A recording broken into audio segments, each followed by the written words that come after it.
Muchas gracias, Rocío. En efecto, estamos listos para comenzar este segmento de entrevistas de hoy viernes a las 8:45 con Pedro Trujillo. Vamos a hablar en el primer segmento de una denuncia que ha presentado este día el Ministerio de Cultura y Deportes por una compra que se hizo en el año 2013, mayor de 800,000 quetzales, por juegos que estaban destinados para los parques que administra el Ministerio. Y tenemos para hablar de este tema al director general del Deporte y la Recreación del Ministerio de Cultura y Deportes, Juan Pablo Contreras. Y también nos acompaña Eddie Kutz, quien es analista de Acción Ciudadana. Señores, bienvenidos. ¿Qué tal, Pedro? Buenas noches. Buenas noches. Hoy, como hay minoría femenina, pues vamos aquí a darle al tema. Nosotros, sustancialmente, director, exponga la situación.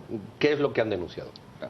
Nosotros hemos hecho pública una denuncia que se presentó en el mes de mayo por el ministro de Cultura y Deportes, el doctor Chea, respecto a la compra anómala de unos toros mecánicos y unos eurobonges que superan los 860,000 quetzales.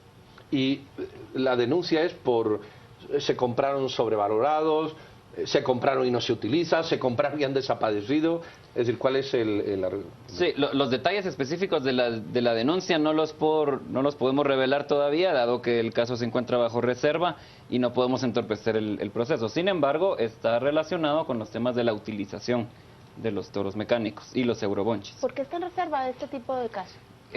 Dado que no tenemos todavía un proceso de investigación avanzado, nosotros como denunciantes no podemos revelar la información de las personas y de los hechos vertidos en la denuncia. Eddie, no es la primera vez que el Ministerio de Cultura y Deportes este año presenta denuncia.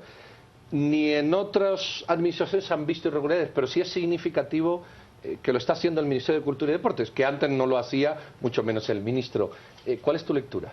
Bueno, esta es una manifestación, digamos, que las cosas están empezando a cambiar y que el funcionario público por lo menos está dando un giro en cómo afrontar el tema de corrupción. Estos casos pues no son nuevos en el Ministerio de Cultura, han habido bastantes y han sido señalados.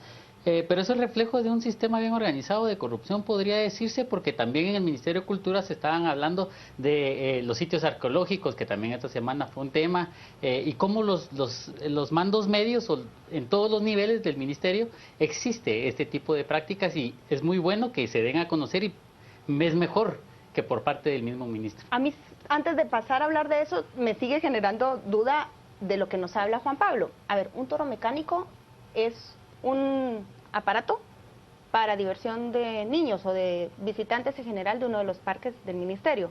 Un eurobungee entiendo que es una cama elástica con un columpio que elevan a los niños con un arnés. ¿Para qué se usa esto y qué es la función que tienen dentro de un Ministerio de Cultura y Deportes juegos de este tipo por los que se paga casi 1,000,000 de quetzales? Sí, en el caso del Viceministerio del Deporte y la Recreación, nosotros tenemos una parte de mandato en proveer de recreación a los niños y a las personas en general. Entonces, suponemos que la intención era utilizarlos para fines recreativos. Por eso es que se adquirieron, pero no lo sabemos con certeza. ¿Bajo qué delitos están planteando la denuncia? Bueno, nosotros consideramos que se pueden haber cometido delitos de abuso de autoridad y de incumplimiento de deberes, si fuera el caso. Eso fue durante la gestión del ministro Batzin. Sí, esta compra se llevó a cabo en el año 2013, es decir, en la administración anterior. Ahí ya vimos también mochilas, ¿verdad? Y otras cuestiones que salieron en esta administración.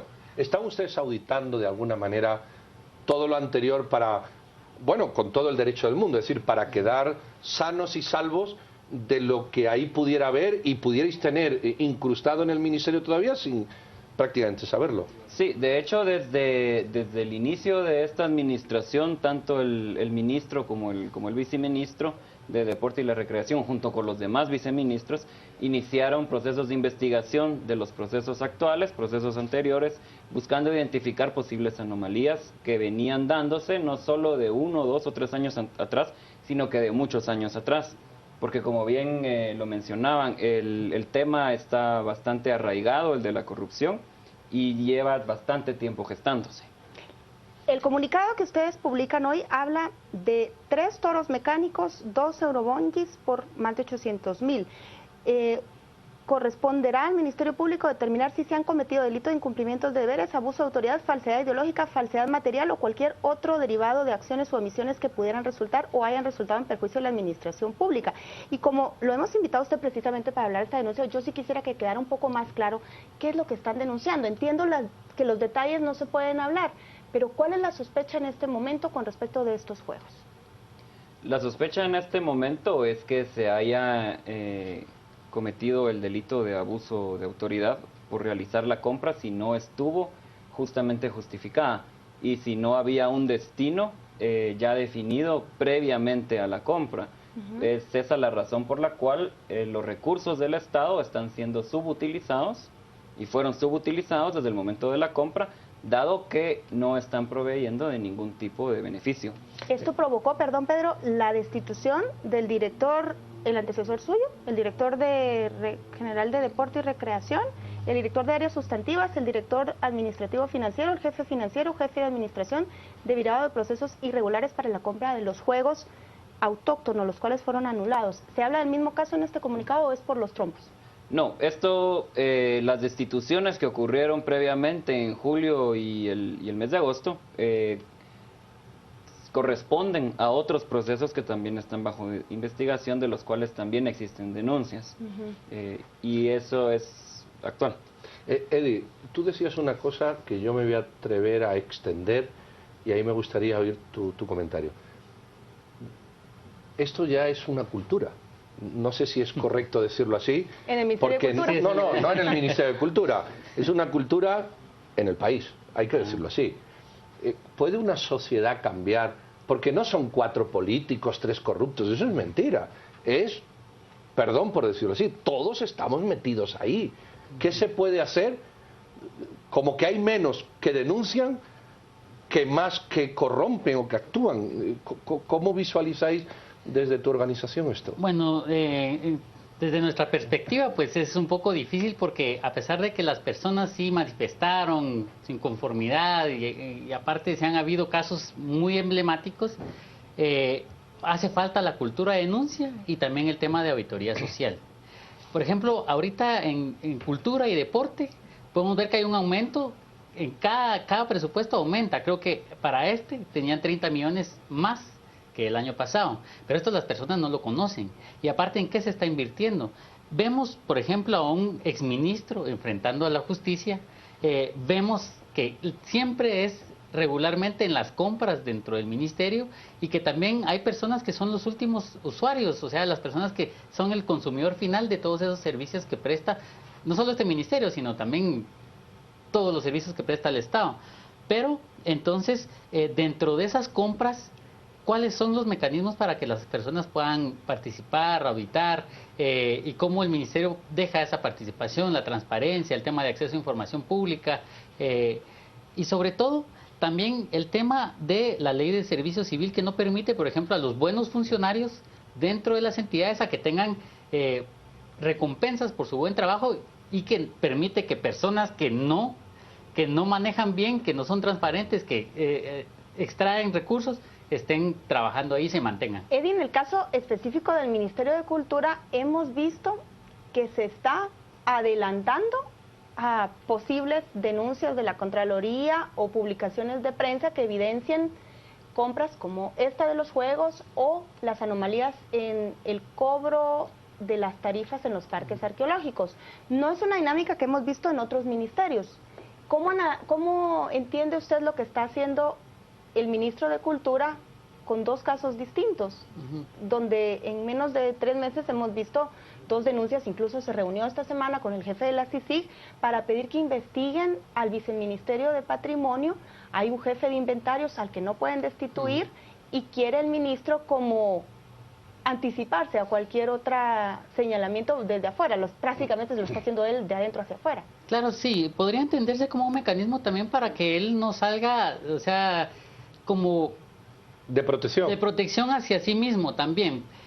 Yo creo que está fortaleciendo los controles internos y eso es buenísimo porque la auditoría interna es donde se identifica primeramente la corrupción, y si la auditoría interna no funciona, entonces es muy difícil que alguien externo como la Contraloría General de Cuentas, que también tiene mucho que ver acá en el tema, por ejemplo, de los tickets de los parques arqueológicos, que Ahí cuando uno paga hasta aparece ahí que la Contraloría es la que tiene que auditar eso, pero los controles internos tienen que fortalecerse, no solo en esta entidad, sino en los demás.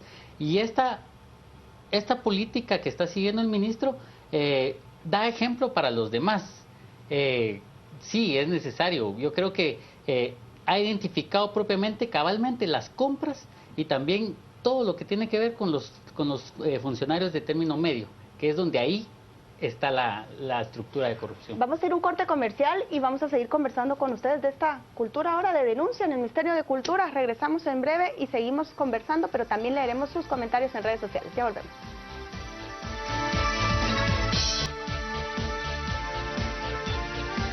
Y continuamos con las entrevistas en este último día de septiembre. Hablamos de casos de corrupción en el Ministerio de Cultura y Deportes y con Rocío Lazo leemos sus comentarios.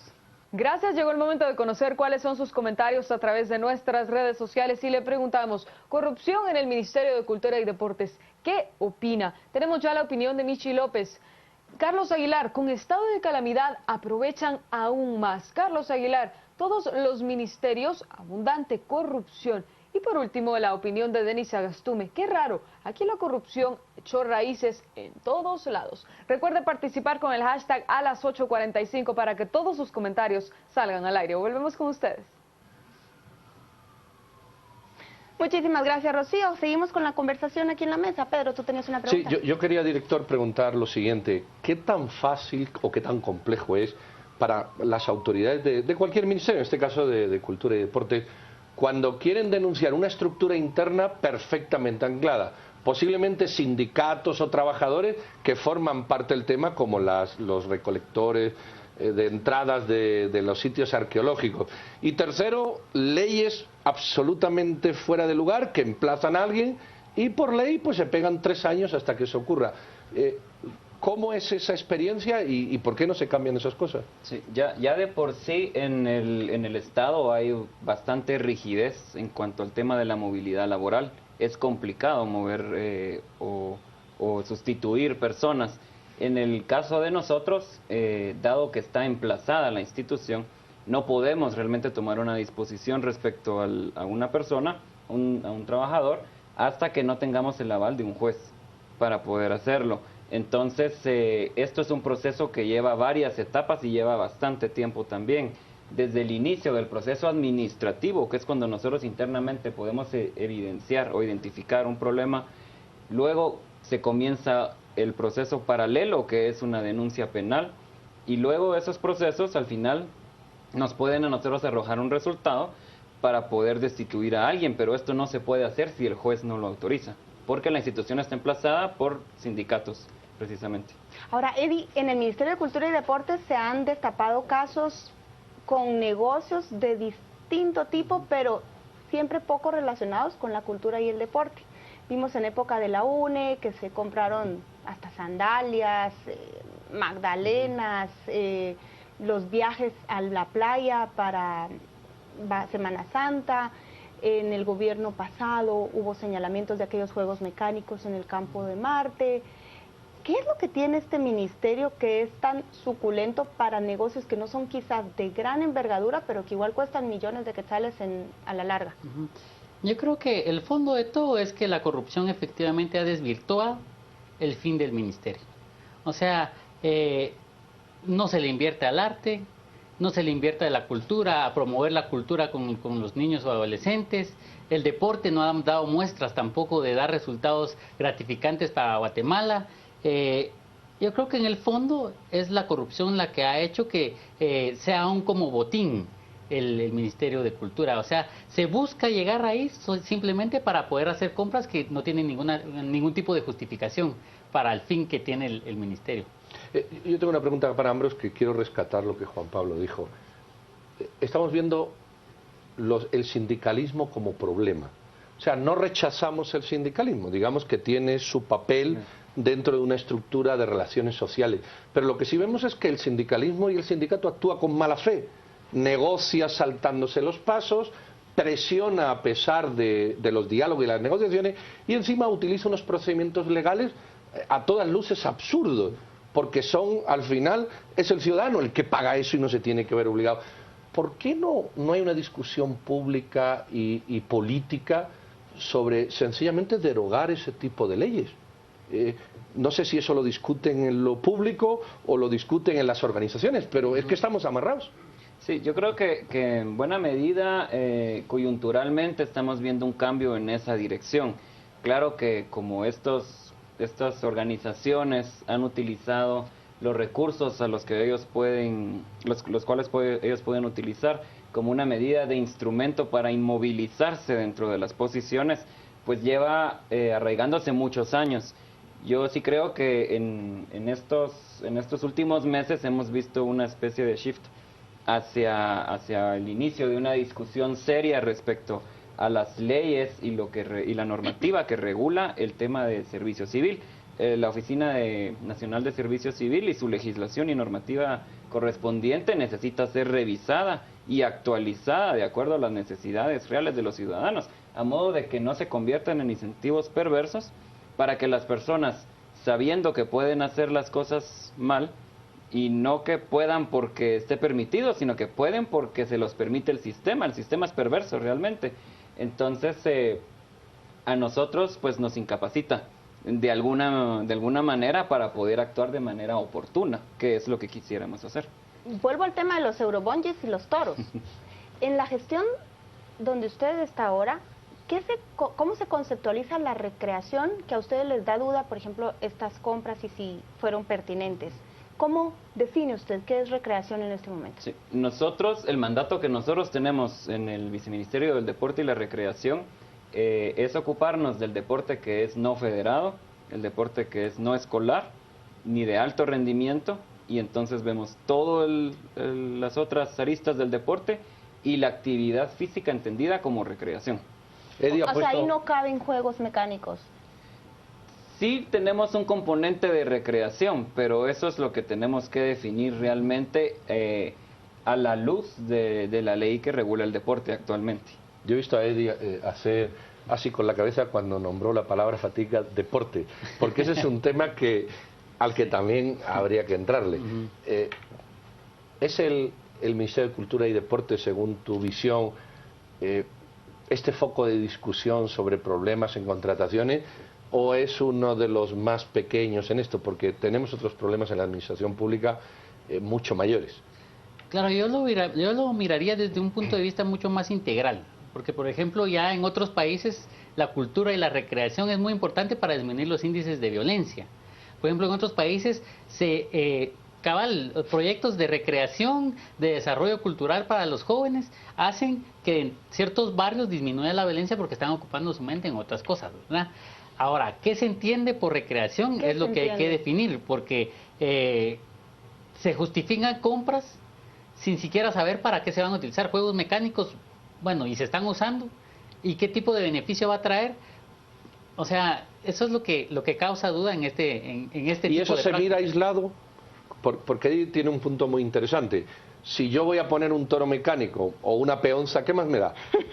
No, o un balón, o ¿qué más me da? Cualquier cosa es válida, pero la pregunta es, ¿eso es aislado o eso va encadenado, por ejemplo, con un sistema nacional de recuperación de menores en riesgo o con un sistema nacional de recuperación de barrios con altos índices de criminalidad, con gobernación? O sea, ¿existe ese match que yo creo que Eddie apunta? Sí, de hecho existe. En esta gestión, el viceministro del Deporte y la Recreación comenzó a implementar planes para primero descentralizar la actividad del deporte, que llegara al 65% a la provincia y desconcentrar lo que teníamos aquí en el área metropolitana. Por otro lado, implementar nuevos proyectos que promuevan la prevención de la violencia a través de la actividad recreativa y de la actividad deportiva. Y eso creo que es producto que haya estado tan concentrado en el área metropolitana y que se haya utilizado a manera de botín político específicamente el deporte, el Viceministerio del Deporte, es porque la ley que regula la actividad deportiva en Guatemala necesita ser revisada, actualizada. Es una ley que no se ha actualizado en muchos años y que ya se queda corta, precisamente para seguir las tendencias que bien mencionaba. Pero no están de acuerdo ustedes en que también hay una gran necesidad de lugares donde las familias en general se puedan ir a entretener, no digamos ejercitarse, porque aparte de centros comerciales, unos cuantos parques con el riesgo de que lo asalten a uno, y quizás bajo esa óptica no es tan descabellado que se pongan unos juegos mecánicos gratuitos para tal vez una familia que no va a poder nunca ir a un parque de diversiones porque no le alcanza el presupuesto. Pero lo cuestionado es de dónde sale el dinero, a quién se le paga y cuál es el valor real. ¿Ustedes tienen contemplado en esta administración, dentro de la rama de recreación, qué tipo de actividades específicamente y cómo lo hacen para que no sea sujeto después de cuestionamientos? Bueno, una de las principales estrategias a mediano y a largo plazo es desconcentrar precisamente el presupuesto a través de la apertura de centros deportivos en las distintas regiones del país. Por lo pronto, solo tenemos 4 centros deportivos en el área metropolitana. La intención es que a través de la apertura de un centro deportivo, en una cabecera departamental, nosotros podamos no solo proveer de las instalaciones para que las personas puedan llegar, sino también la ejecución de los programas sustantivos que atienden niñez, atienden a la mujer, atienden al adulto laboral, al adulto mayor, personas con capacidades especiales, etcétera.